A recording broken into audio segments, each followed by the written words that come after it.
Every small town has a church, but some of them hide things no sermon ever mentions.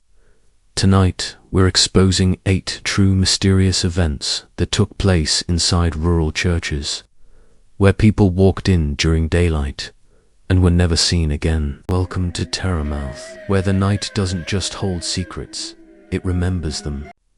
Story 1. The bell that rang by itself. I had always thought the church at Willow Creek was ordinary. A small wooden building nestled between rolling hills, its steeple pointing toward the grey sky.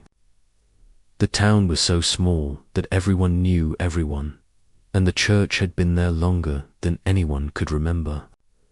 But when I first stepped inside that spring, I realized ordinary didn't exist here not anymore. It began with the bell, not the one in the steeple that rang for service, but the smaller handbell in the vestry, used only for minor ceremonies. Reverend Harris was the one who showed it to me, an old man with thin grey hair and tired eyes. He claimed it hadn't rung for decades, that the last caretaker had stopped using it after a series of strange incidents. I didn't believe in ghosts. I had grown up in a household that laughed at such ideas, but curiosity pulled me inside the quiet sunlit nave that afternoon. Dust motes danced in the shafts of sunlight through stained glass windows. The air smelled faintly of incense and old wood. It was peaceful, too peaceful. Reverend Harris handed me the bell. It was small, brass, worn smooth from age. He warned me not to ring it carelessly. Some things in this church, they notice, he said, and I laughed nervously that night. I stayed in the church for research, planning to examine the old records and the architecture. The town streets were silent. The only sound was the wind rustling through the surrounding trees. I set up a small lamp near the altar and began reading the church logs, noting dates and events from decades past. Around midnight, I heard it, a soft ringing, almost imperceptible at first. My heart leapt into my throat. I was alone. The bell I had held earlier, it sat on its shelf, untouched. The sound grew louder, echoing off the wooden beams and pews, filling the church with a strange, hollow resonance. I froze. Every instinct screamed at me to leave, but I couldn't move. The sound stopped as abruptly as it began. Silence swallowed the nave, and then a whisper, not human, not quite forming words, but cold and deliberate, like wind brushing across the stones. I didn't sleep that night.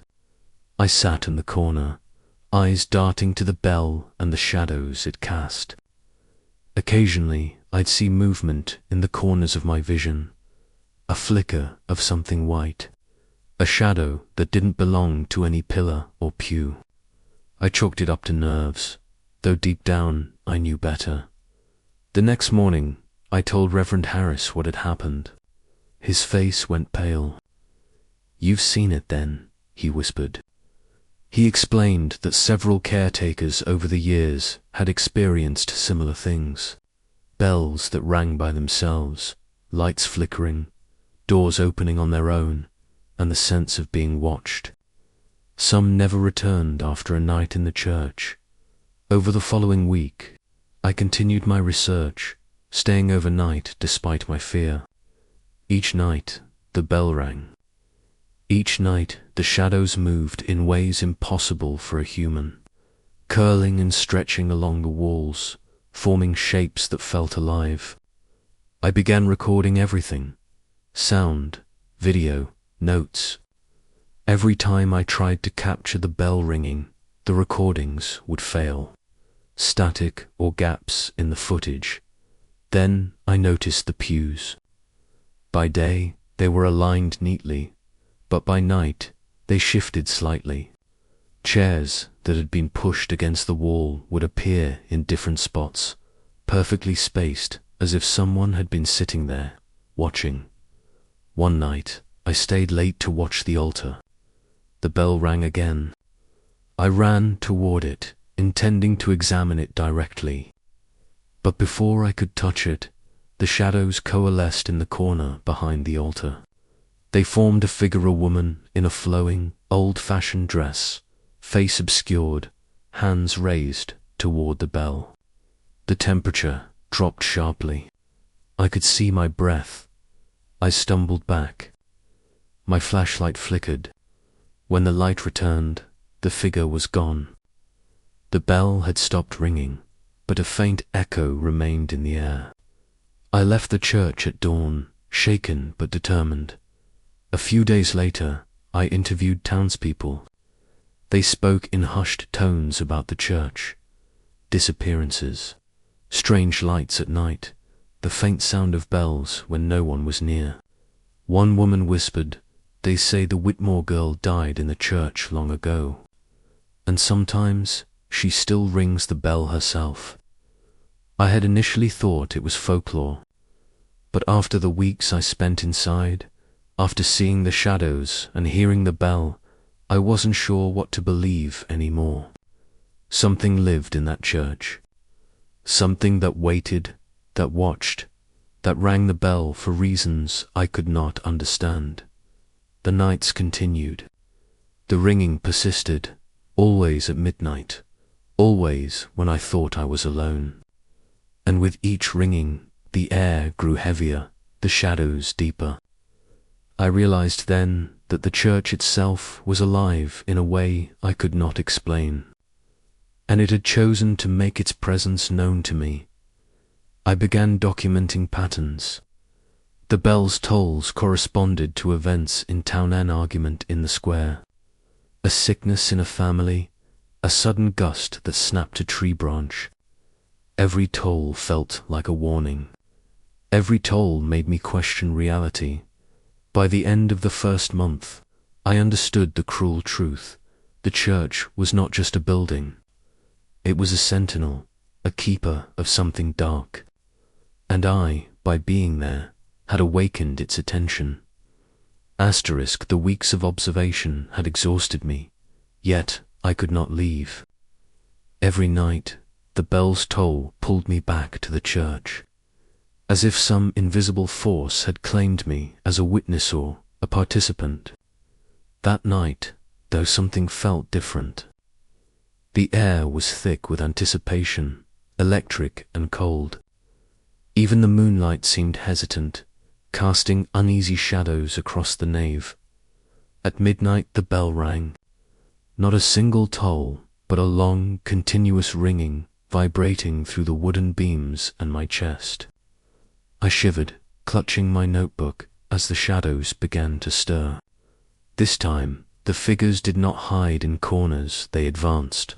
Slender forms, twisting, elongating, their outlines shimmering like smoke. I saw her then, the Whitmore girl. She floated above the altar, her pale dress flowing unnaturally, eyes hollow and deep as night itself. Her lips parted, and a whisper filled the room, more felt than heard. "You shouldn't be here." The other shadows began moving in sync with her. They filled the aisles, crawling along the walls, climbing the pews, and gathering near me. The temperature dropped sharply, frost forming on the edges of the altar. My breath came in short, visible gasps. Every instinct screamed at me to run, but my legs refused to obey. The bell continued its relentless tolling, vibrating as if alive.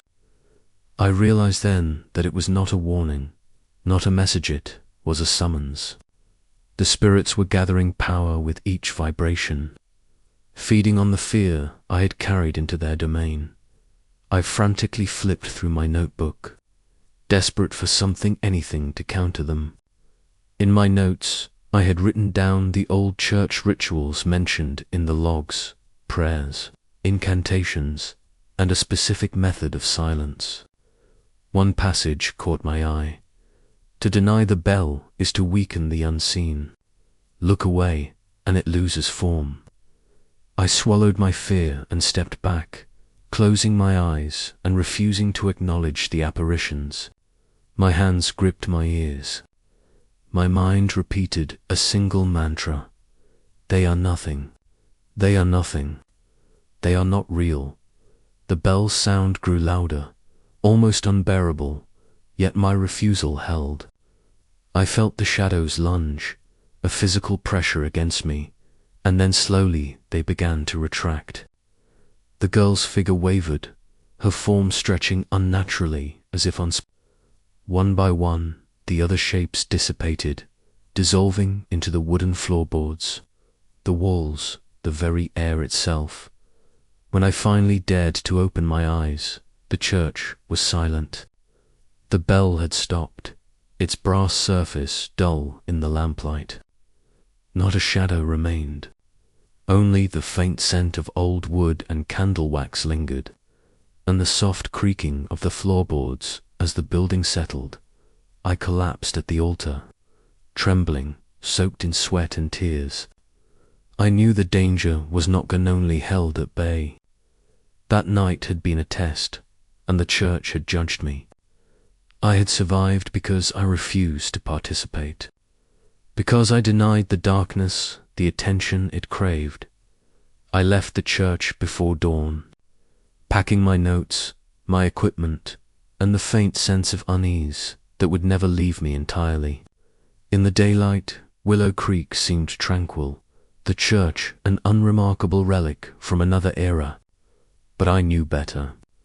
The shadows waited, patient and hungry, for the next soul curious enough, for foolish enough to enter. Years later, I would return once to photograph the building for an article. The bell was silent. The windows reflected nothing unusual. But as I stepped back to leave, I caught a flicker in the corner of my eye. A shadow, thin and white, watching from the vestry doorway. I spun around. Nothing, just the quiet, dusty church, waiting. I never returned again. I told no one the full story, though parts of it lingered in interviews and anecdotes. Some called it folklore. Others dismissed it as imagination. But I knew the truth. The bell had a life of its own. The Whitmore girl had never truly left. And the church was not a building was a predator, patient, eternal, and always listening. And if you ever find yourself in Willow Creek, don't be tempted by the small wooden church tucked between the hills. Don't peek inside. Don't ring the bell, because the moment the sound reaches your ears, it may already be too late. Story 2. The choir loft that sang alone. I had heard rumors about St. Elmsworth Church for years. Locals spoke in hushed tones about strange occurrences, odd noises, and lights that flickered without explanation. As a freelance journalist fascinated by paranormal activity, I could not resist investigating. Nestled on the edge of a forgotten rural road, St. Elmsworth looked unremarkable by day. Weathered stone walls, ivy crawling along the facade, and a small wooden bell tower rising stiffly into the sky. But something about the place felt wrong, even from the gravel parking lot. I arrived in the late afternoon, just as the sun dipped low behind the surrounding hills. The air was thick and still, as though the world had paused for this small church alone. I pushed open the heavy oak doors and stepped inside. The nave was dim, lit by shafts of amber light filtering through stained glass windows. Dust hung in the air, catching the last rays of sunlight, and the silence was oppressive. I was greeted by Father Mulligan, a stooped man with a lined face and eyes that seemed to have seen more than he should have. He smiled politely, but did not offer to accompany me. The choir loft. "It's best you don't go up there alone after dark," he said quietly. I nodded, feigning compliance. though curiosity had me itching to climb the narrow staircase leading to the loft. For the first few hours, everything seemed ordinary. I took notes, photographed the altar, and examined the ancient hymn. But as dusk gave way to night, the atmosphere shifted. A faint hum echoed through the church, not from the organ, not from anywhere I could locate. I froze. It was subtle at first, almost imperceptible, like a whisper of wind or a faraway song. I turned toward the loft. The choir balcony, where generations of villagers had sung during Sunday Mass, appeared empty. The hum became a low, harmonic resonance, chilling in its precision. Then I noticed something impossible. The hymnals on the loft railing were gently moving, pages flipping on their own as though an invisible choir was rehearsing. I felt a shiver run down my spine. "This isn't possible," I whispered to myself, but my voice sounded hollow, swallowed by the vast space. I grabbed my camera, intending to record the movement, but when I pressed record, the screen went blank. My hands shook, yet the pages continued to turn, rhythmically, methodically.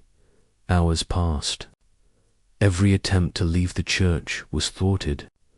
The main doors would not budge, and the lights seemed to dim whenever I neared a window. I finally forced myself to climb the stairs to the choir loft. Each step creaked underfoot, echoing unnaturally in the cavernous space. The hum rose to a full, eerie chorus as I approached the balcony. And then I saw them. Shadows thin, elongated, inhuman stood where the choir benches had been. They moved in perfect unison, lips not moving, bodies swaying, yet their song filled the loft, crystalline and terrifying. Some figures were indistinct, blurred at the edges, their hands reaching toward invisible music sheets. Others appeared more solid, children's faces, pale and expressionless.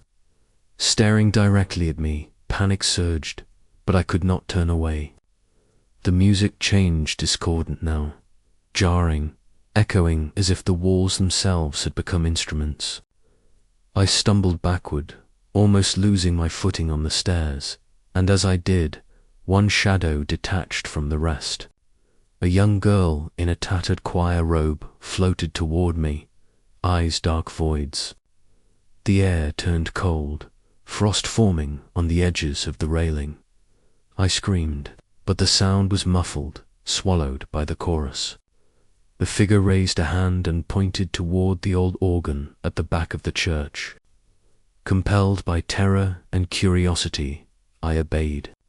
The organ keys moved on their own, playing a haunting, imperfect melody that seemed to summon the shadows into tighter formation. I backed toward the loft doors, realizing I was trapped.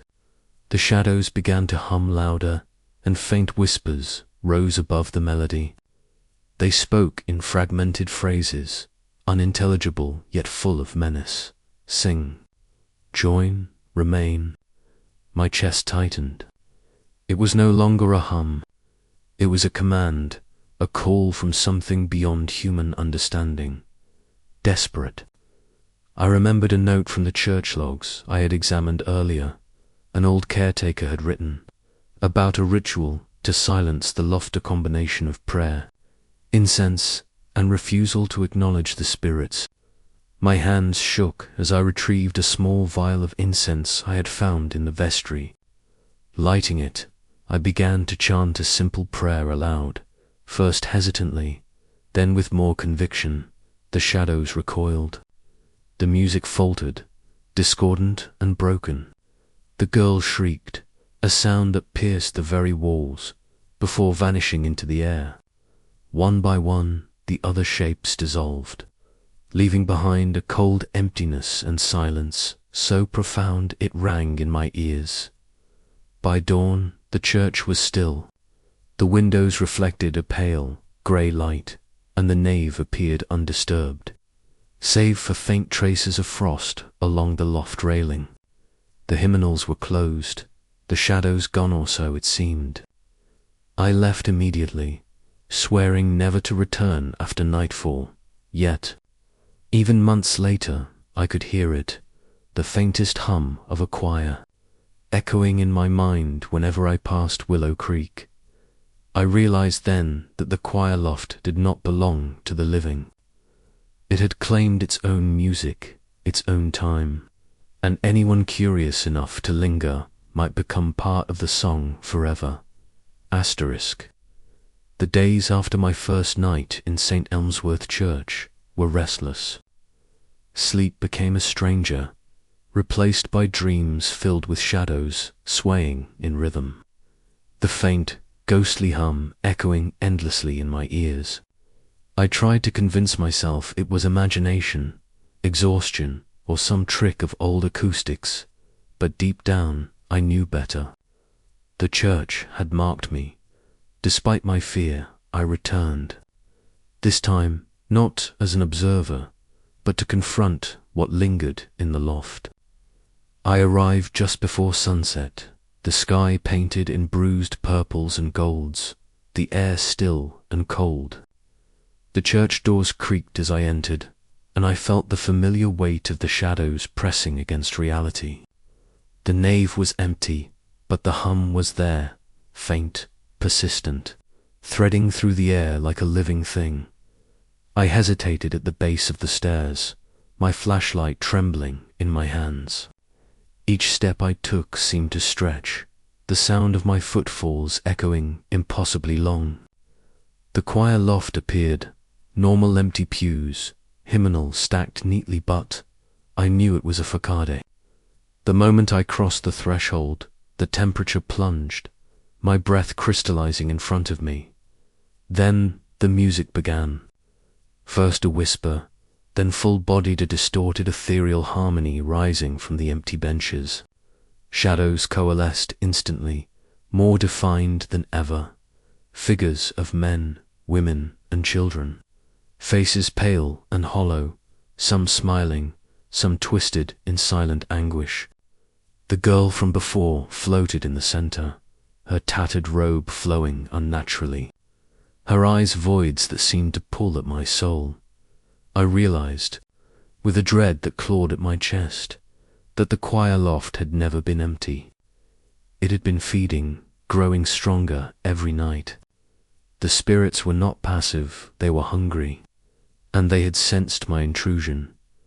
I tried to retreat, but the stairs behind me seemed impossibly far. The shadows surged, moving toward me with the grace of the damned, their voices weaving a command I could barely resist. Sing, join, remain. The church itself seemed to pulse with the music, the wooden beams bending subtly as if alive, amplifying the sound into my very bones. Desperate, I remembered the ritual I had read in the old logs. I fumbled for the matches in my coat pocket and lit the incense again, waving it in a circle around me while chanting prayers I barely understood. The air thickened, smoke curling and twisting in impossible shapes. Clashing against the shadow's song, the girl's shriek cut through the harmony, a piercing, unnatural sound that made the floorboards vibrate beneath my feet. One by one, the other spirits faltered, their forms flickering like dying flames. But the girl did not retreat. She hovered over the altar, arms outstretched, voice rising above the chaos. The melody became discordant, each note a knife twisting into the silence. Summoning every ounce of courage, I focused on denying her power. I refused to acknowledge the choir, refused to let the music command my will. Slowly, agonizingly, the shadows began to unravel, dissolving into motes of darkness that were swallowed by the loft. The girl's scream became a wail of fury, echoing into the rafters before she, too, dissipated, leaving only an unnatural chill behind. The church fell silent. The faint glow of dawn crept through the stained glass, illuminating dust and frost clinging to the loft railings. Everything appeared normal, deceptively calm. I slumped against the balcony railing, exhausted and trembling, knowing that what I had faced was not simply a haunting, it was a force, patient and cunning, and it would always linger in St. Elmsworth. I left the church that morning with my equipment, my notes, and a terror I could not shake. In the months that followed, every account I wrote, every photograph I published, carried a shadow of unease. The hum, the song it, had imprinted itself on my mind. I avoided the loft, avoided the church, yet sometimes, in the dead of night, I would hear it. A single note, rising and falling, echoing the long-forgotten hymns of St. Elmsworth, years later. I returned for a single photograph, claiming journalistic interest. The church was silent, immaculate, seemingly untouched. Yet as I lined up my camera to capture the nave, I caught movement in the loft. One solitary figure, the girl, her hollow eyes staring directly at me. I blinked and she was gone. Only the faintest hint of a melody lingered in the rafters. I left for good that day. St. Elmsworth Church still stands, a beacon of faith and fear. And if you are ever drawn to its doors, know this: the choir still sings, the loft still waits. And one note of that ghostly melody may be enough to claim your curiosity and, perhaps, your soul. Story 3.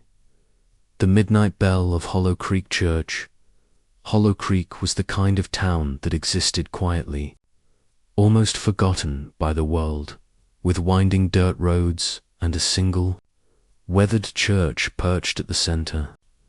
Locals avoided speaking about it after dark, and even those who attended services in the day whispered stories of strange occurrences, unexplained bells ringing in the dead of night, shadows flitting across the stained glass, and the occasional figure glimpsed in the belfry that no one could account for. I arrived on a crisp autumn afternoon, the air tinged with the scent of wet leaves and smoke from distant chimneys. The church loomed ahead, grey stone walls streaked with moss, and the wooden doors hanging slightly askew. I had come to document the stories as part of a research project on unexplained phenomena in rural churches. But there was a part of me that hoped nothing would happen, that the rumors were simply old ghost stories. Inside, the nave was silent except for the faint creak of the floorboards beneath my feet. Pews were lined in perfect symmetry, and the altar glimmered faintly under the afternoon sun, filtering through the tall stained glass windows. I set up my equipment camera, audio recorder, and notebook, feeling an undercurrent of unease. The caretaker, an elderly man named Mr. Penrose, watched me closely.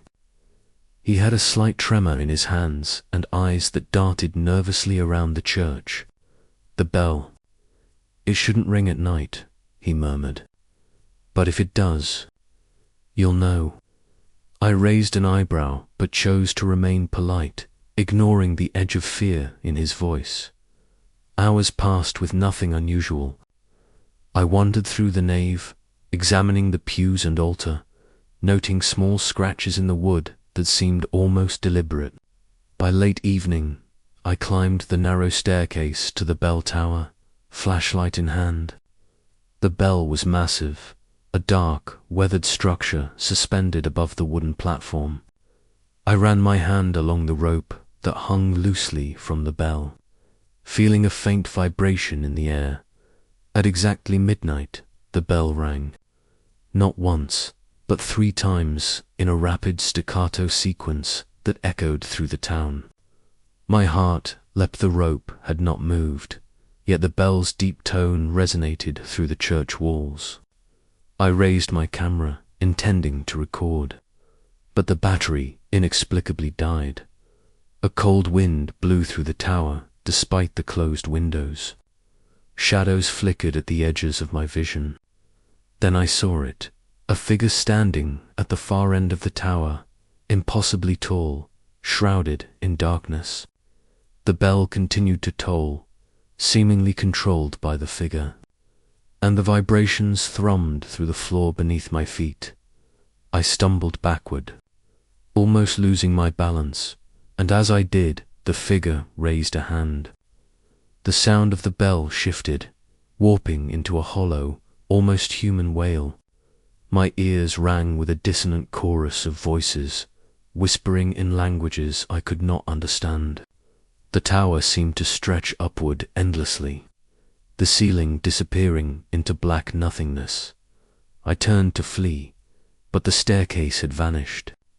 Instead, a narrow plank led downward, illuminated faintly by an unnatural greenish glow. I had no choice but to follow it. As I descended, the whispers grew louder, forming coherent words: join. The ringing stay. At the base of the tower, the church nave had transformed. Shadows swirled across the floor, pooling in impossible shapes, and the pews were filled with figures, faceless, moving in rhythm with the bell above. The altar was bathed in an eerie light that pulsed like a heartbeat.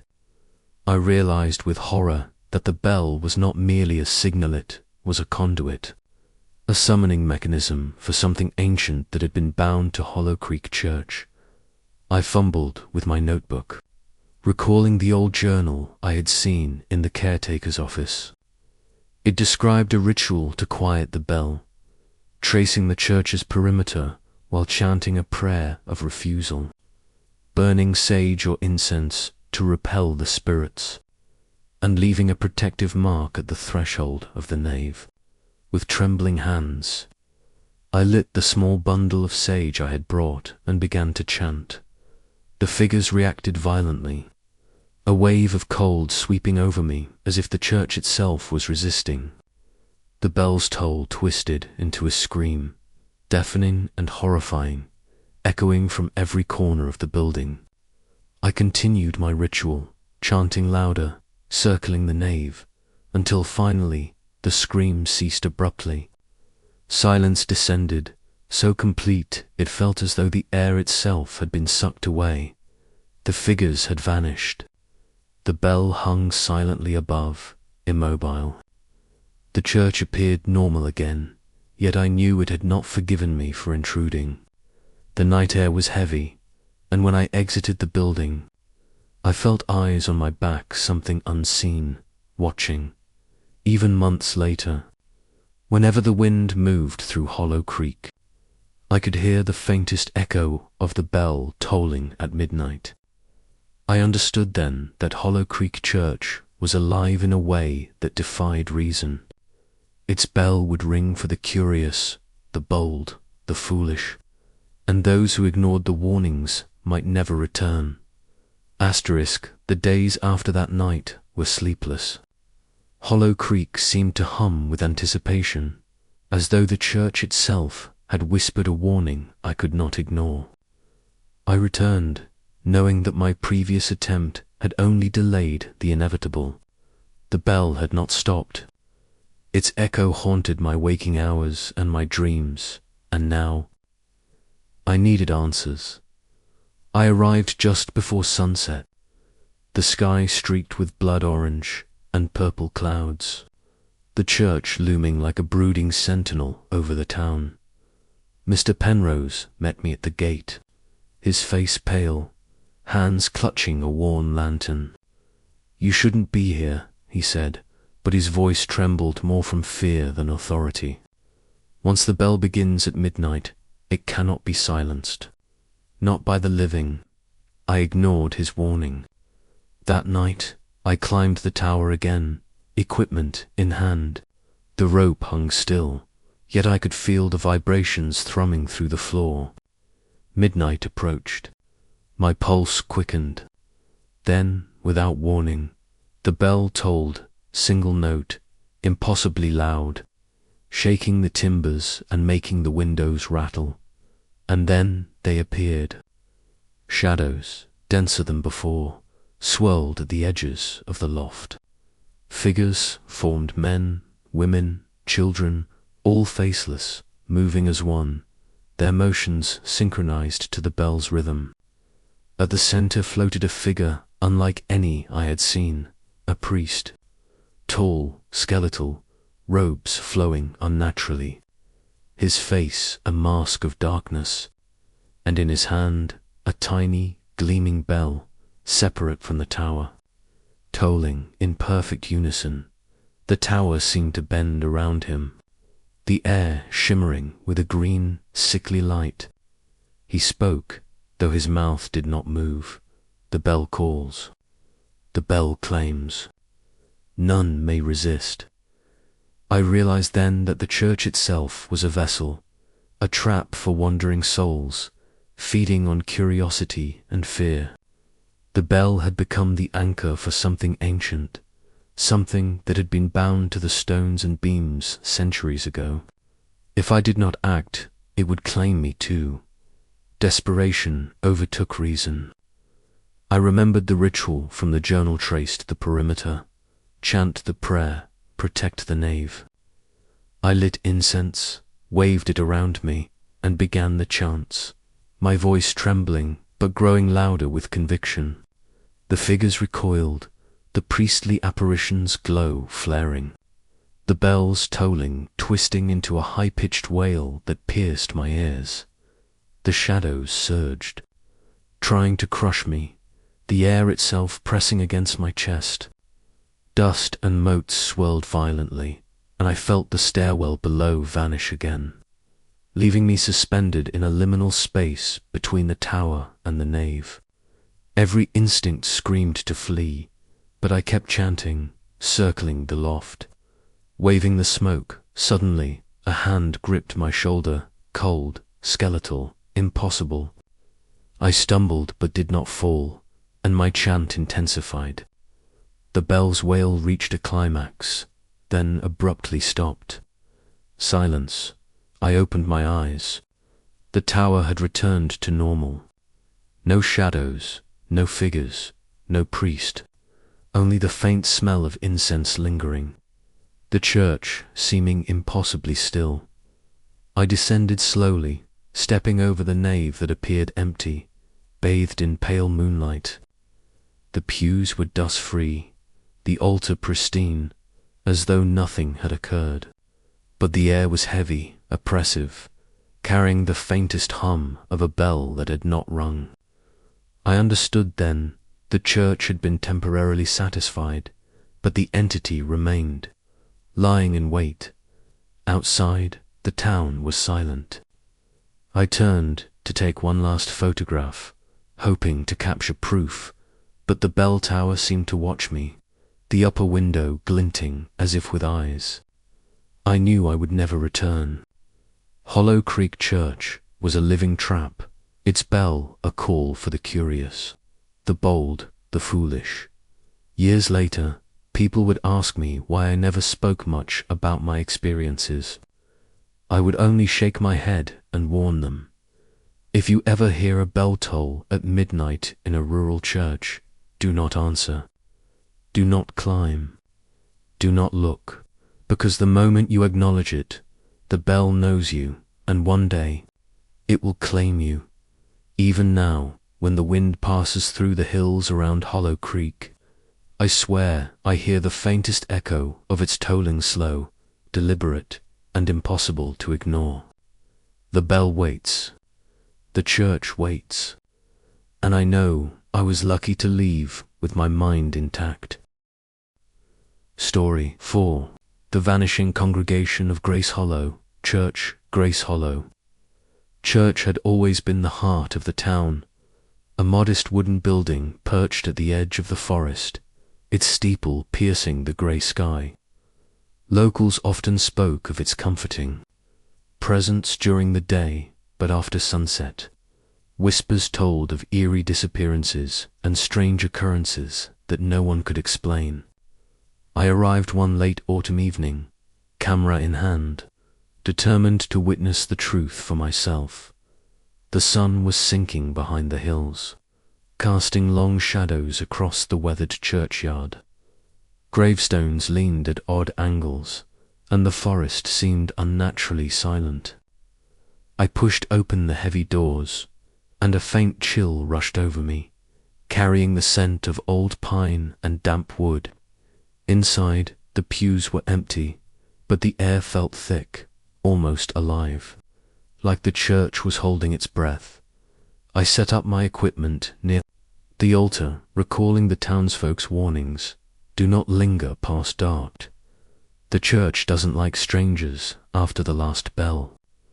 I dismissed it as superstition, focusing on capturing footage of the interior and any unusual phenomena. At exactly 11:47 p.m., I heard the first sound, a faint shuffle of feet on the wooden floor. I looked toward the nave-empty pews. No sign of life, but the sound continued, growing louder and more deliberate. Then came whispers, soft and urgent, echoing in patterns that seemed impossible for human mouths. Stay, don't leave, join us. The church doors slammed shut behind me. The wind outside howled, rattling the stained glass windows, and shadows began to shift unnaturally along the walls. I felt compelled to move toward the source of the whispers, the back pews near the confessional, and that's when I saw them. Silhouettes of people, translucent, frozen mid-step, faces blurred as if fading into mist. The figures were the missing townsfolk, reported over decades, their names whispered by the remaining residents. My heart pounded as I tried to speak to them, but my voice caught in my throat. The air grew heavy, pressing against me, making it hard to breathe. The whispers intensified. We are the congregation now. You belong here, forever. Desperate, I grabbed the nearest candle and held it aloft. The light flickered wildly, casting the shadows into grotesque forms. The figures began to move, slow at first, then faster, circling me, their ethereal mouths opening in silent screams. I realized the church itself had become a trap, feeding on devotion, consuming those who entered after nightfall. I remembered a tattered journal I had found in the caretaker's office earlier, record of rituals meant to release trapped souls. It instructed me to draw a protective cross with chalk on the floor, chant a hymn of exorcism, and ring the original bell in the tower to sever the spiritual tether. My hands shook as I traced the cross, whispers slicing through my mind like icy knives as I climbed the tower. The bell began to ring on its own, a slow, mournful toll that made the building shudder. The shadows lunged at me from every corner, the missing townsfolk reaching with ghostly hands, eyes hollow and desperate. I began to chant, my voice trembling but gaining strength. The bell's tolls synchronized with the shadows' movements, the entire church vibrating with supernatural energy. Suddenly, the figures recoiled, a shriek echoing through the rafters, and I felt the air lighten. The bell rang 3 final, deafening notes, and then silence. The shadows dissolved into dust motes that twinkled in the candlelight, and the missing townsfolk were gone, leaving the church seemingly empty. The oppressive weight lifted, but I knew it was temporary. The church's hunger remained. I descended carefully, my body trembling from the ordeal. Outside, the night was still, the moon casting a pale glow over the churchyard. I knew then that Grace Hollow Church was alive in ways no one could comprehend, waiting for the curious, the bold, or the foolish to enter. And if I returned, the congregation would remember me, and the bell would call again. The night had deepened, and an unnatural fog rolled across the churchyard, curling around the gravestones like fingers. My hands still shook from the events in the tower, but I knew I couldn't leave yet. The congregation, the spirits of those vanished over decades, hadn't fully released me.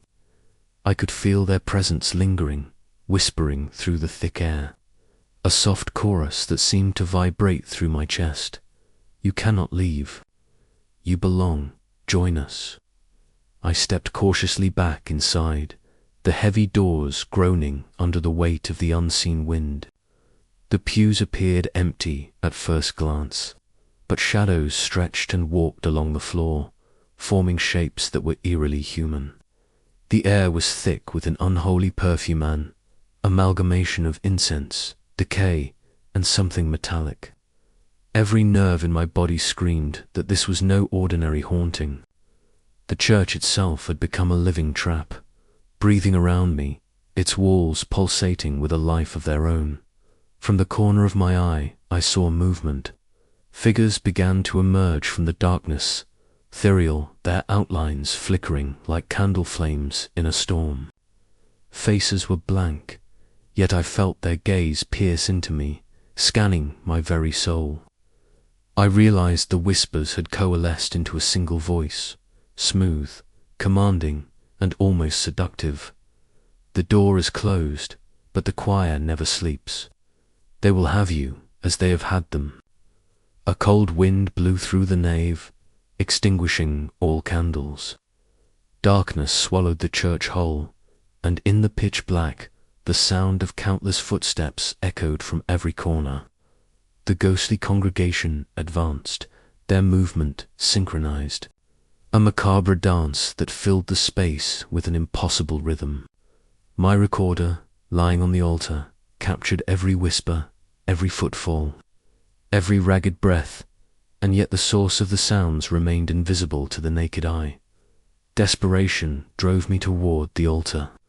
Clutching the journal I had found, the ritual instructions burned in my mind. I needed to light all candles in the shape of a protective circle and chant the hymn of severance, and ring the bell one final time to shatter the church's grip. I scrambled to find the candles, fumbling as cold fingers seemed to brush against my arms and shoulders. Each touch brought a searing chill, and the whispers escalated into anguished wails, with trembling hands. I lit the first candle, the flame trembling as if in fear. One by one, the others followed, forming a glowing circle around the altar. I began chanting the hymn, my voice cracking at first, then growing louder as the congregation recoiled, shadows stretching and warping violently in response. The air became electric, thick with static, and a low humming filled the church, harmonizing with the ghostly cries. The figures surged toward me, hands outstretched, faces contorted with silent screams. My heart raced. Every instinct screamed to flee, but I held my ground. The final line of the hymn approached, and I ran toward the tower, my boots echoing on the ancient wooden floors. The bell hung above, enormous and foreboding. My fingers gripped the rope, muscles straining, as I rang it 3 times, each toll resounding like a thunderclap, shaking the very foundation of the church. A shockwave of light burst from the bell, blasting through the darkness. Shadows screamed, writhing as if in agony, and the wailing choir erupted into one final, discordant note before dissolving into nothingness. Dust motes swirled in the air, glittering in the candlelight like a fleeting starfield, and the oppressive weight lifted. The church fell silent.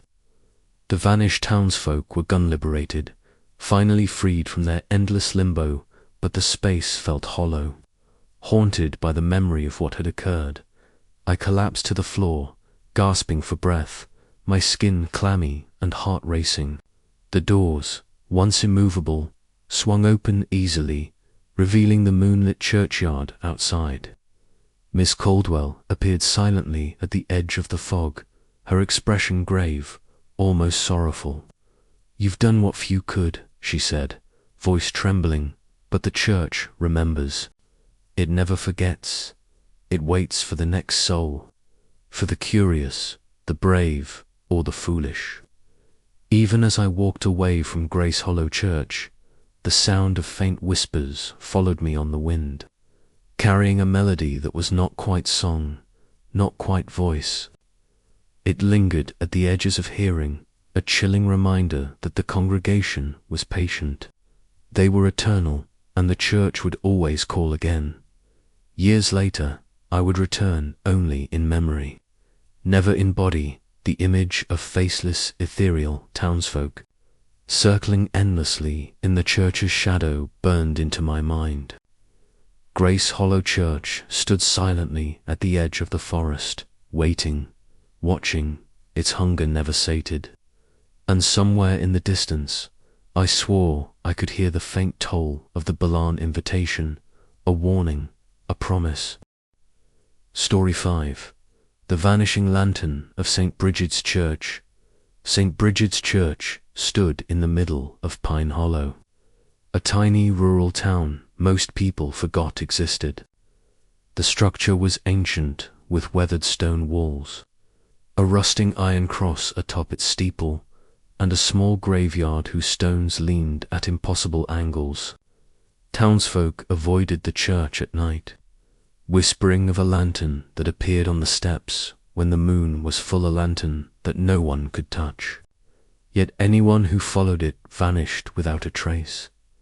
I arrived just as twilight faded, carrying only a flashlight and a notebook, determined to document the phenomenon. The locals had grown silent as I approached, their eyes wide with a mixture of fear and warning. "Do not follow it," one old woman muttered, shaking her head, "or you'll be gone like the others." The church doors were slightly ajar, creaking with every gust of wind. Inside, the pews were coated in dust, and the air smelled of damp wood and old wax. As I explored, I noticed a faint glow at the altar, warm and golden, but strangely hovering in mid-air. My pulse quickened. It was the lantern. I tried to approach, but every step toward it made the light drift further away. As though teasing me, suddenly whispers filled the nave, soft and unintelligible at first, then growing into a chorus of voices calling my name. Shadows danced along the walls, moving independently of the flickering light. The air grew thick, heavy, almost liquid in texture, pressing against my chest. My flashlight flickered and died, leaving me with only the lantern's glow to guide me. Following it, I climbed the narrow spiral staircase to the bell tower. Each step echoed like a drumbeat, building an unnerving rhythm that synchronized with the whispers. The lantern floated just ahead, glowing brighter as if impatient, leading me through dark corridors and empty rooms filled with broken pews and old hymnals at the top. I discovered the bell suspended above the town, its rope frayed but intact. The lantern hovered beside it, pulsing rhythmically. I reached out instinctively, and the light darted into the bell, disappearing with a flash. The tower shuddered violently, and the floor beneath me seemed to dissolve. I grabbed the rope, clutching it as the structure convulsed. Outside, the wind howled, rattling the chapel's walls, carrying faint cries that weren't human. Then I saw them, figures in clerical robes, faces obscured, gliding above the altar in the nave below. Their hands were raised, mouths moving in silent chanting. These were the vanished people who had once followed the lantern, now bound to the church, serving as eternal sentinels for whatever ancient force controlled it. I realized the lantern was a lure, a trap designed to replenish their ranks. Frantically, I searched for a way to end it. The priest's journal I had found earlier suggested that the lantern could only be banished with fire and sound, a candle circle to contain it and the church. Bell tolled 3 times in succession to sever its hold. I raced to the altar, arranging candles I had brought. As the spectral figures noticed, they surged toward me, a tidal wave of shadows and whispers, the temperature dropping drastically. The lantern flickered above me, bright and malevolent, pulsing as if aware of my intentions. I struck the bell with all my strength. The first toll reverberated through the town, the second made the shadows scream, and the third.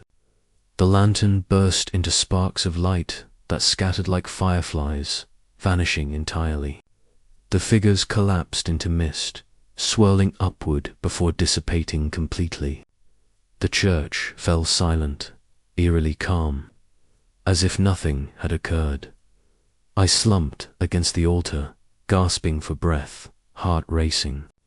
The journal's final warning echoed in my mind. The lantern might return someday, summoned by the curiosity or greed of another soul. Pine Hollow Church remained outwardly peaceful, yet harboring a centuries-old darkness that would wait patiently, eternally. For its next victim, the church lay silent for a few heartbeats, as if holding its breath, but I knew the calm was fragile. The lantern had vanished, but its presence lingered, an oppressive sense of awareness that pressed against my mind. I could still feel the eyes of the vanished parishioners on me, their hollow gazes rooting me to the spot. Then the floorboards beneath the altar creaked as though something massive moved in the shadows beneath. A low, guttural chant began to fill the nave, resonating from nowhere and everywhere at once. The air thickened, smelling of damp earth and burnt wax. The candle circle I had carefully placed flickered violently, the flames bending toward the corners of the room like they were reaching for something unseen. The whispers returned, louder, urgent, demanding, calling my name in voices that were unmistakably human, yet distorted voices of those who had been lost to the lantern. Before me, I realized that the ritual alone hadn't severed the lantern's hold, it had only weakened it temporarily. The entity behind it was ancient, tied not just to the physical lantern but to the church itself, feeding on the curiosity and fear of those who entered. I had to act before it regained strength. I remembered the priest's journal emphasizing the need for confrontation. I needed to lure the lantern to the bell tower once more and confront it directly, with shaking hands. I gathered a few remaining candles and began ascending the spiral staircase to the tower. The lantern's glow flickered at the top, teasing me. Each step felt heavier, the shadows lengthening and twisting around me like living tendrils. I could hear the chorus of the trapped spirits rising below, their chants now a cacophony that clawed at my sanity. Reaching the bell tower, the lantern floated before me, golden and malevolent, pulsing with a heartbeat that seemed to synchronize with mine. Its light was no longer warm. It was cold, hypnotic, threatening to pull me into its core. I remembered the final instruction in the journal: strike the bell 3 times while chanting the exorcism backward, and do not let the lantern touch the ground. I struck the bell with all my strength, the first toll shaking the tower violently. The lantern recoiled as if struck. I began chanting, voice trembling but resolute. The second toll caused the shadows from the church below to surge up the staircase like a black river, attempting to overwhelm me. I clutched the rope, my knuckles white, chanting faster. The lantern darted toward me, bright as a star, trying to breach the circle of candles I had formed on the tower's platform. I swung the bell rope with every ounce of strength I had left. The third toll echoed like a thunderclap, the sound shattering the lantern into fragments of pure light that scattered into the night sky. A scream not human, not fully spectral-filled, the air rising to a crescendo before abruptly cutting off. The shadows dissipated instantly, Leaving the tower eerily calm, I collapsed onto the wooden floor, chest heaving, drenched in sweat. Outside, the first light of dawn broke through the mist, casting the graveyard in pale gold. The church's stone walls no longer felt menacing. The air no longer pressed against me. It was over, or so I hoped. The townsfolk, who had watched nervously from a distance, finally emerged. They had feared the lantern for generations, knowing that curiosity could mean disappearance. I explained what had occurred, showing the journal and recounting the rituals. They listened in silent awe, some trembling, some weeping. The oldest resident muttered, "You've broken it. For now." But St. Brigid's does not forget. Though the lantern was gone, I could feel the weight of the church's history pressing against me. A reminder that darkness often sleeps, never dies. I left Pine Hollow that morning with a warning in my mind. Never follow curiosities into abandoned spaces. Never chase the unknown for entertainment, for some things are eternal, patient, and hungry. The church remains, standing silent and solemn, its doors closed against the curious. But some nights, when the moon is full, the faint glow of a lantern can be seen flickering among the gravestones, always just out of reach, waiting for the next soul foolish enough to chase it. Story 6. The confession booth that never opened. In the farming town of Redfield Crossing, Iowa, there was a rule every child learned before they could read. Never confess at St. Luke's after sunset. The rule wasn't written anywhere, it wasn't announced from the pulpit, and no one could tell you who made it, but everyone obeyed, because the last person who didn't was never seen again. A church built on St. Luke's church sat alone between endless cornfields, its stone walls darkened by time and wind. It was the oldest structure in Redfield Crossing, older than the town hall, older than the cemetery across the road. The strange thing was, the church never locked its doors, not at night, not during storms, not even when the town was evacuated during the floods of 1993. And yet, nothing inside had ever been stolen. The confession booth on the left side of the altar was especially avoided. It was an old wooden structure, carved with religious symbols that had worn smooth from decades of use. But no one used it anymore. Not since Father Ellison, the priest who stopped speaking Father Thomas Ellison, arrived in Redfield Crossing in 1986. He was young, soft-spoken, and deeply devoted to the idea of confession. He believed sin, once spoken aloud, lost its power. For years, people lined up for confession. Then something changed. Parishioners began reporting that Father Ellison would sit silently in the booth for long stretches, sometimes hours. When he finally emerged, his face looked drain-ashen, eyes sunken, hands shaking. Soon, he stopped delivering sermons. Then he stopped ringing the church bell. Finally, one Sunday morning, the congregation found the altar empty. Father Ellison was still inside the church, but he refused to come out, locked from the inside. When town elders forced the confession booth open, they expected to find Father Ellison collapsed or ill instead. The booth was empty. No body, no blood, no signs of struggle. Only one thing remained, a handwritten note carved deeply into the inside wall of the booth, gouged into the wood with a fingernail. It knows my voice now. The booth door was sealed shut after that. But sealed didn't mean silent. The sound after midnight for years.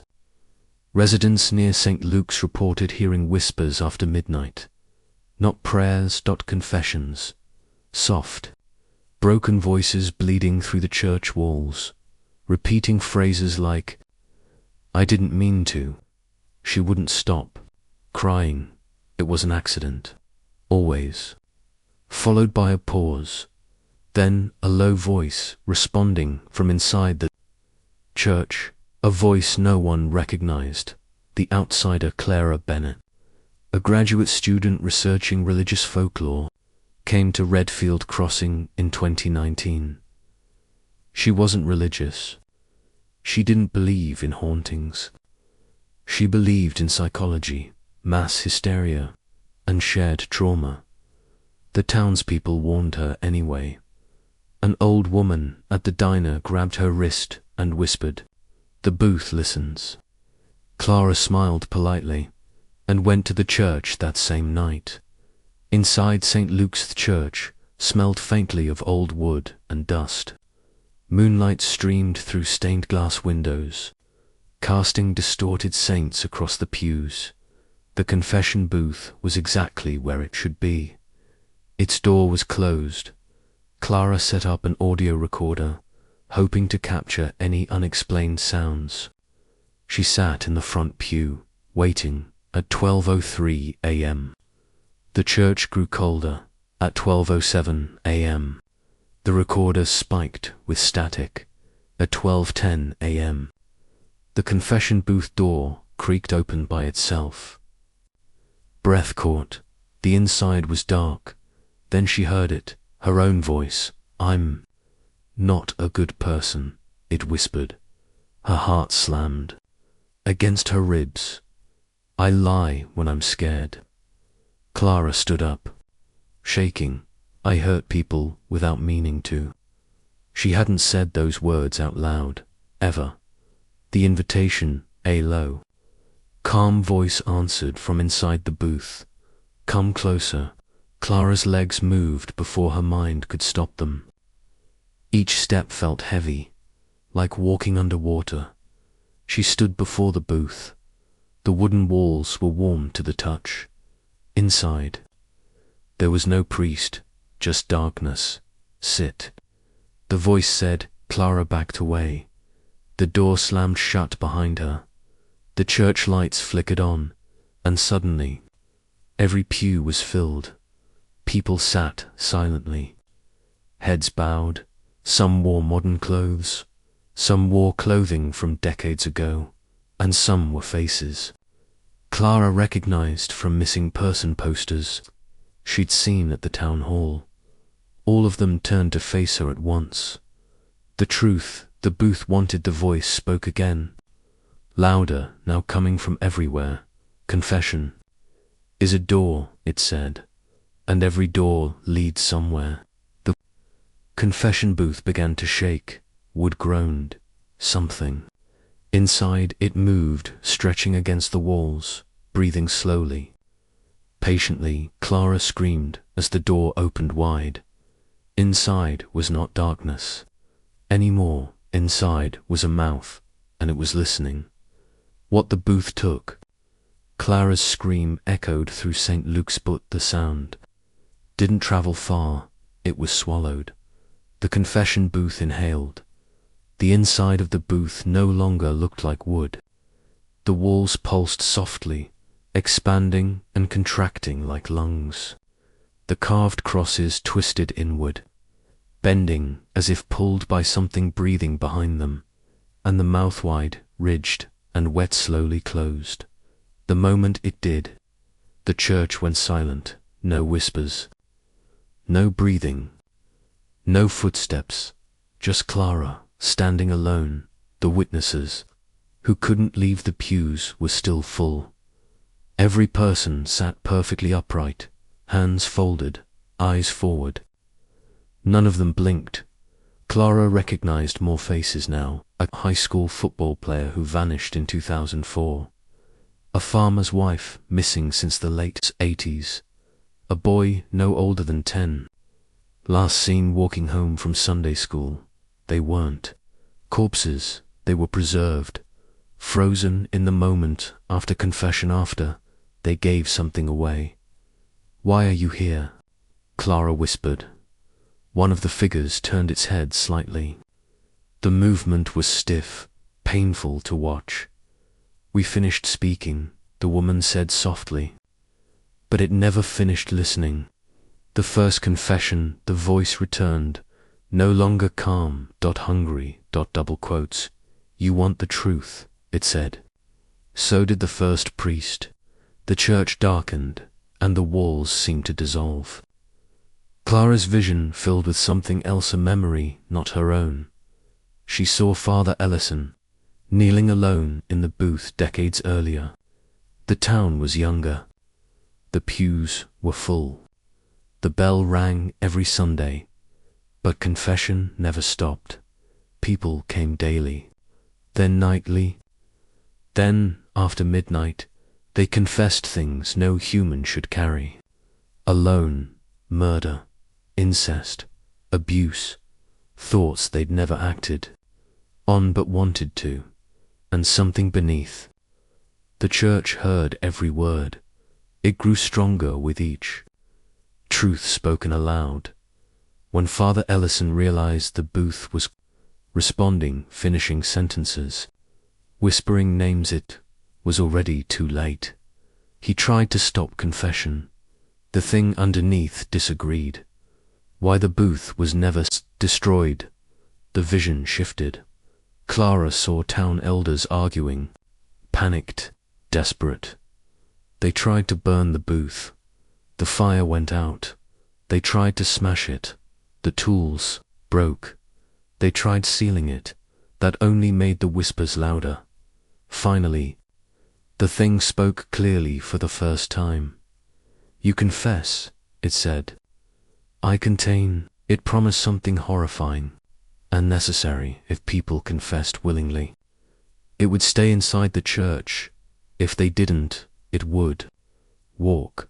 The town agreed to protect it, to feed it, to warn outsiders. Away. What confession really took? Mouth in the booth opened again, but smaller. Now controlled. "You understand," the voice said to Clara. "You studied belief, shame, guilt." Clara shook her head. "You don't forgive," she whispered. "You consume, yes," the booth replied calmly. "And in return, they forget." That was the truth no one spoke aloud. Those who confessed lost the weight of their guilt, but also something else: their voice, their will, their ability to leave. They became part of the church, part of the silence that kept Redfield Crossing safe. Clara's choice. The figures in the pews slowly stood. They formed a path leading to the booth. "You came without fear," the voice said. "That makes your confession valuable." Clara felt tears stream down her face. "What if I don't speak?" she asked. The church trembled. The windows cracked. Cornfields outside bent violently, though there was no wind. "Then others will," the voice said, "and I will grow impatient." Clara looked at the people around her. They weren't screaming. They weren't begging. They were relieved, free from guilt, trapped but quiet. The final confession. Clara stepped into the booth. The mouth waited. "Confess," she said, voice shaking, "that I wanted proof more than I wanted truth." The mouth leaned closer. "I confess that I would sacrifice this town for my research." Closer. "And I confess," she whispered, "that I'm afraid of being forgotten." The booth closed. The church lights went out. Morning in Redfield Crossing at sunrise.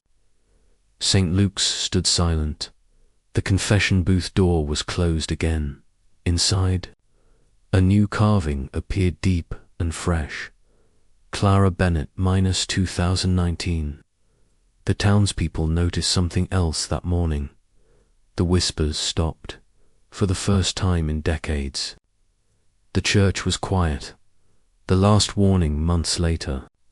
A new sign appeared at the edge of town. It wasn't official, it wasn't signed. It simply read, "Confess if you must, but never stay to listen." And at night, when the wind moves through the cornfields, just right, some swear they hear a woman's voice, steady and calm, guiding others away from the church, as if someone finally learned how to speak without being heard. Story 7. The Sunday that never ended in the small Appalachian town of Briar Ridge, West Virginia. Church bells rang every Sunday morning at exactly 9 o'clock a.m. Except once, that Sunday. They never stopped. A town obsessed with root in Briar Ridge was the kind of town where nothing changed unless it absolutely had to. One grocery store, one diner, one church, Hollow Creek Chapel, sat at the center of town. A red brick building with tall windows and a bell tower that could be heard from the hills. The church was older than the town records, but it was always clean, always orderly. Every Sunday followed the same rhythm. Bell at 9 o'clock, service at 9:15, dismissal at 10:30, no exceptions, and the townspeople liked it that way. The morning that slipped on October 12, 2008. The bell rang at 9 a.m. as usual, but it didn't stop. Not after one toll, not after 10, it rang again and again, slow and heavy, echoing through the hills like a warning that never finished speaking. People stepped onto their porches, confused but calm. This thing stuck. Someone laughed. They were wrong.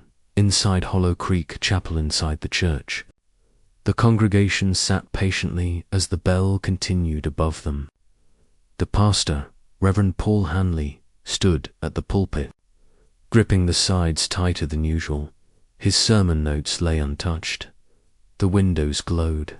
Strangely, sunlight stretched to long, frozen mid-morning.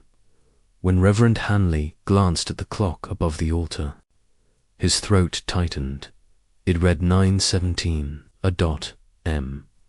It would read that time for the next 14 hours. Time begins to fold at first. People didn't notice.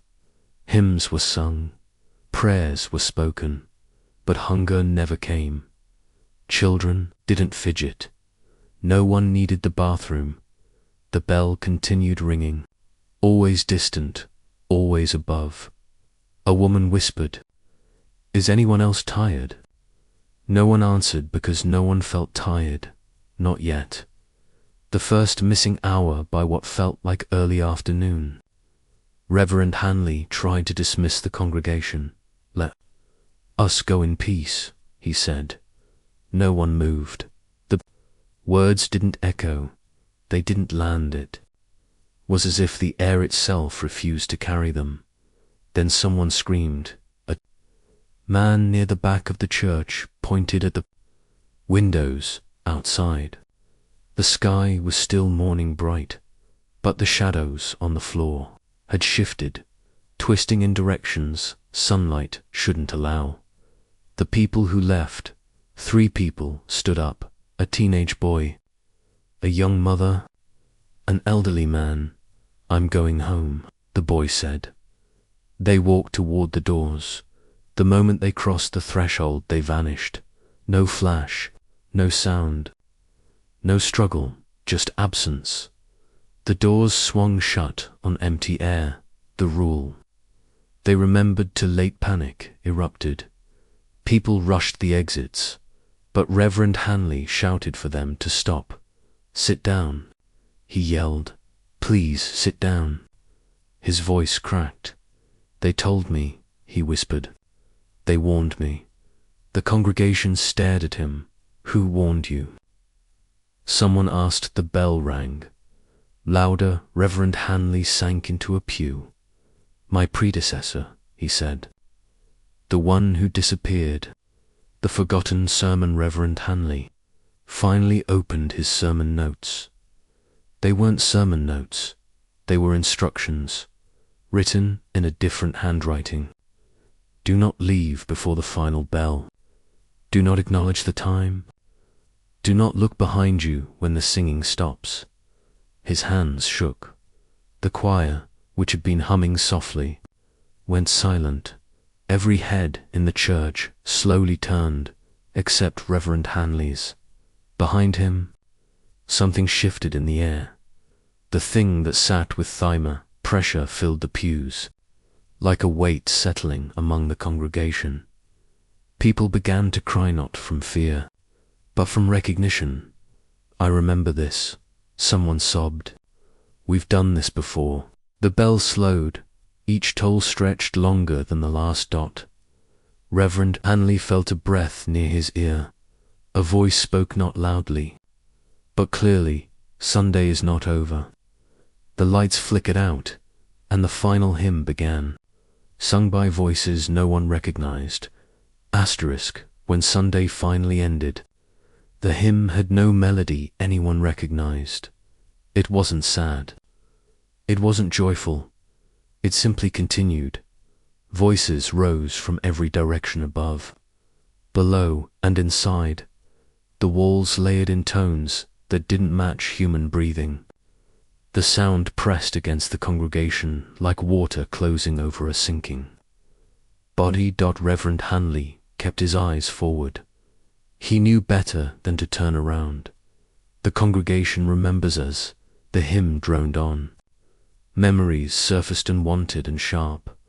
A woman in the third pew gasped. We've been here longer than a day, she whispered. Her husband shook his head, but tears ran down his face. Another man laughed softly. I was a child last time, he said. I think I grew up in here. The truth settled slowly and horribly. Hollow Creek Chapel did not mark time. It consumed it.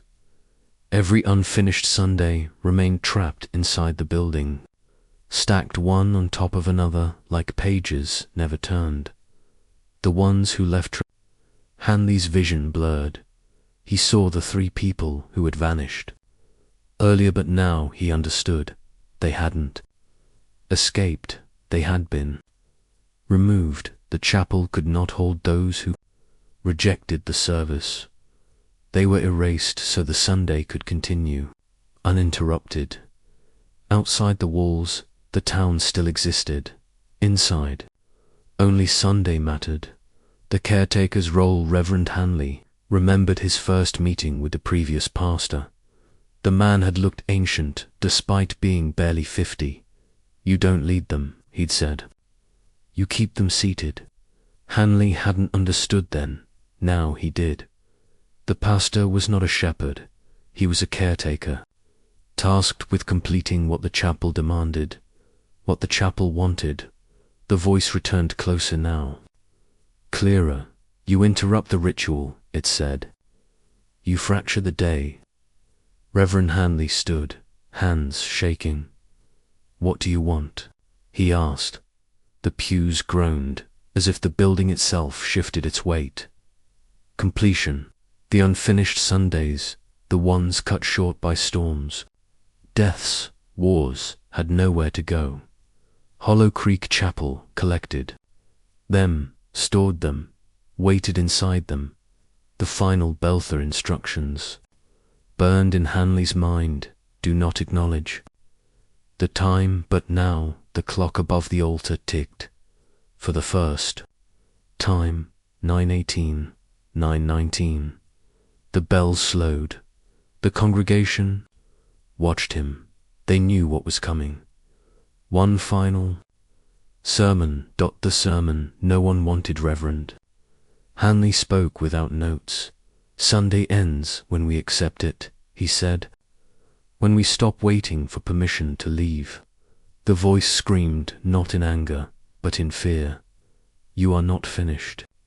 Hanley turned around.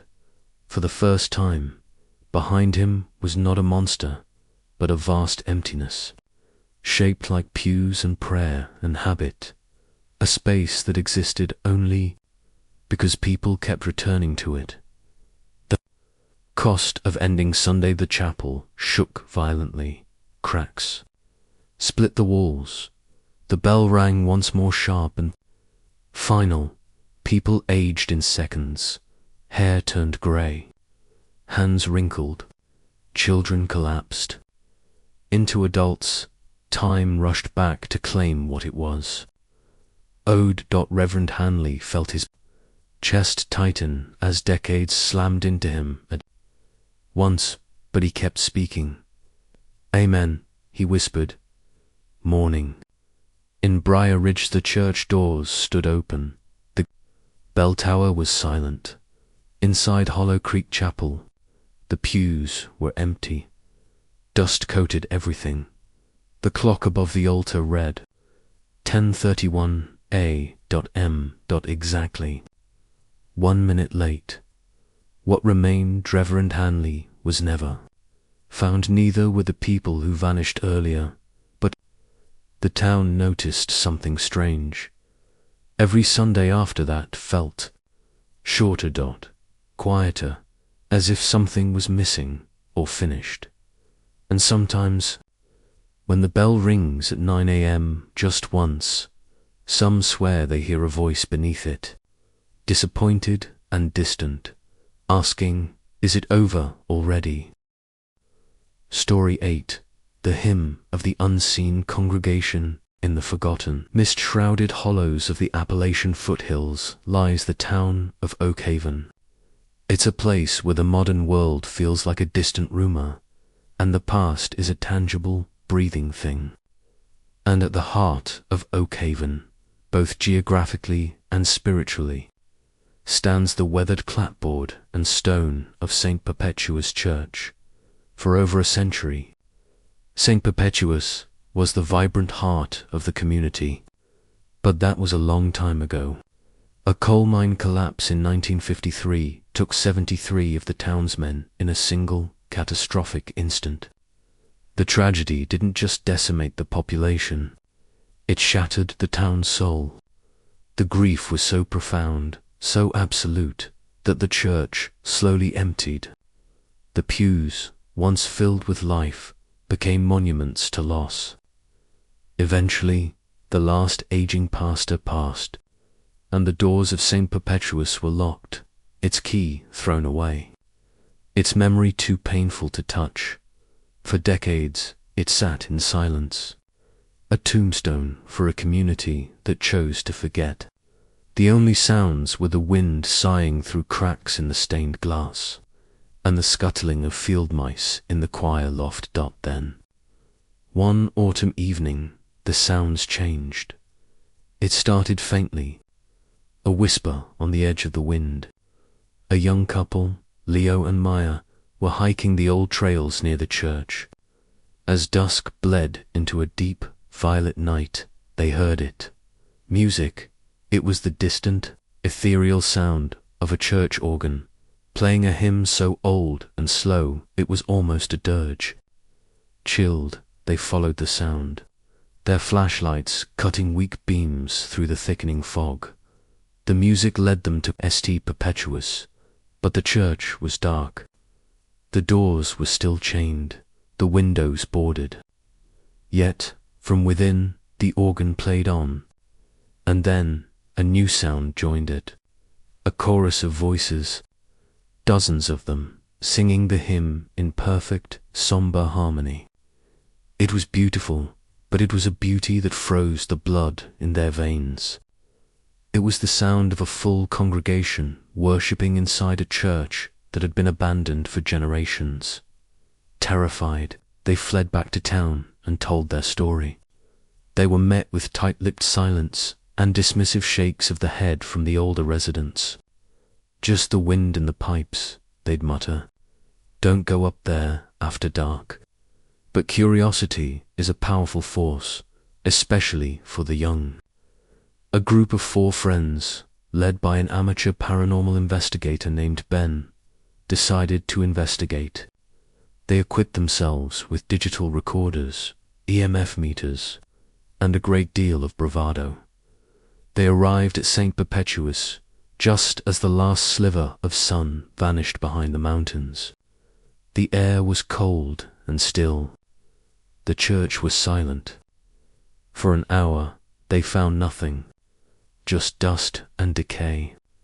Disappointed, Ben suggested they pack up. That's when the organ began. It didn't start slowly. It erupted. A powerful, resonant chord that shook the very floorboards beneath their feet. The friends froze, their equipment forgotten, their hearts hammering against their ribs. The music swelled, filling the hollow space of the church. It was the same hymn Leo and Maya had described, but now it was deafeningly loud, played with a fervor that was both devout and desperate. Then the singing began. It wasn't from a single point. It came from everywhere at once. From the empty pews around them, from the dark corners of the balcony, from the pulpit itself. A low, masculine baritone rumbled from the pew behind Ben. A soft, quavering soprano whispered from the aisle to his left. They weren't hearing a recording. They were surrounded by an invisible choir. One of the girls, Chloe, fumbled with her digital recorder, her hands shaking so badly she nearly dropped it. She hit record and held it up, pointing it at the empty center aisle. On the device's small screen, the audio levels were peaking into the red, a chaotic mess of sound. But as she listened, her blood ran cold. Beneath the unified singing, her sensitive microphone was picking up other things. Subtle, individual sounds. The rustle of heavy fabric, like woolen Sunday coats, shifting on wooden pews. The soft, dry cough of a man. The faint, contented sigh of a woman. The sounds of a living, breathing congregation. Ben, meanwhile, was staring at his EMF meter. It was going haywire, spiking around. But it wasn't the random fluctuations he was used to. The spikes were rhythmic. They pulsed in perfect time with the music. The very air around them was electrified by the hymn. The terror was absolute, but it was a paralyzing, off-filled terror. They were not being threatened. They were being included. And that was somehow far more frightening. The hymn reached its crescendo, the voices and organ rising together in a powerful, mournful finale that seemed to shake the foundation of the old church. And then, silence. Not just an absence of sound, but a profound, heavy silence that felt deeper than the dark itself. For a full minute, no one moved. No one breathed. Then, from the very back of the church, near the chained doors, a new sound broke the quiet. It was slow, measured, and unmistakable. The sound of a single set of footsteps walking down the center aisle. Step, drag, step, drag. It was the gait of someone old or injured. The footsteps drew closer, moving right through the center of their group. Chloe gasped as she felt a sudden, intense wave of cold pass directly by her, so sharp it made her eyes water. The footsteps continued, up the 3 small steps to the pulpit, and stopped. Another silence. Then a voice. It was ancient, rasping, and thick with an emotion they couldn't place grief, or perhaps gratitude. It was a single sentence, spoken clearly into the void. The service is ended. Go in peace. A soft rustling filled the church, the sound of 100 people rising from their seats. The echoes of murmured goodbyes and shuffling feet faded into the still air. A faint scent of cold dust and old perfume lingered for a moment, then vanished. The church was empty again. Truly empty, the group stumbled out into the night, forever changed. They played Chloe's recording back. The singing was there, clear as day. So were the rustles, the coughs, the sighs. And so was the final, chilling benediction. They took their evidence to the town's oldest resident, a 98-year-old woman named Eliza, who had been a young girl in 1953. She listened to the recording in stony silence, her wrinkled hands trembling. When it finished, a single tear traced a path through the lines on her cheek. That voice at the end, she whispered, her own voice paper-thin. That was Pastor Evans. He lost his only son in the collapse. The following Sunday, he gave the most beautiful sermon anyone had ever heard. He told us that our loved ones were safe in God's arms. He told us to support one another, to not let grief divide us. He ended the service with those exact words, "Go in peace." She looked up, her eyes gleaming with a lifetime of sorrow. Then he walked into his vestry and put a revolver to his head. The church died with him that day. We never had another service. She took Chloe's hand, her grip surprisingly strong.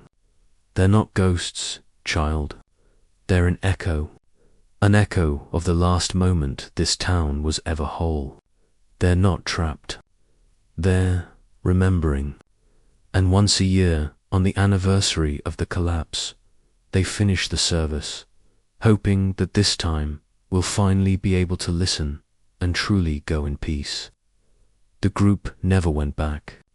But to this day, if you find yourself in Oakhaven on a certain cold autumn night, and if you're brave enough to walk the path to St. Perpetuus, you might just hear it too. The hymn of the unseen congregation, forever trapped in the moment before their world ended, singing for a peace they are still waiting to find. Thanks for watching. Like, comment, and subscribe. Terramouth.